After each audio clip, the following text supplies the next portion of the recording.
কথা যেন আমাদের স্মরণ হয়। বিশ্বনবী বলতেন, নাহাইতুকুমান জিয়ারাতিল কুবুর, আমি তোমাদেরকে কবর জিয়ারত করতে আগে নিষেধ করতাম, কিন্তু এখন নিষেধাজ্ঞা প্রত্যাহার করে নিলাম।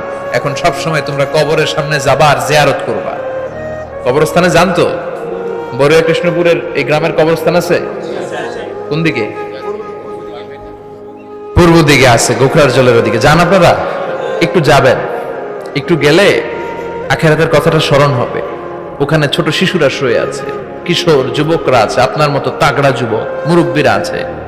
এরা এই এলাকায় থাকতো, এরা আকাশ থেকে নেমে আসে না, এই এলাকার সন্তান আজ নাই। একটা সার্টেন পিরিয়ড শেষে আপনিও থাকবেন না। This is the nature of life, this is the circle of life. ছোট্ট শিশু হয়ে এসেছিলেন, শৈশব, কৈশোর, যৌবন, প্রৌঢ়ত্ব। আগে ছিলেন সিঙ্গেল, বিয়ে করে হয়ে গেলেন ডবল। এরপরে আল্লাহ আপনাকে একটা মেয়ে দিল, এরপরে মেয়েকে বিয়ে দিয়ে শ্বশুর হলেন।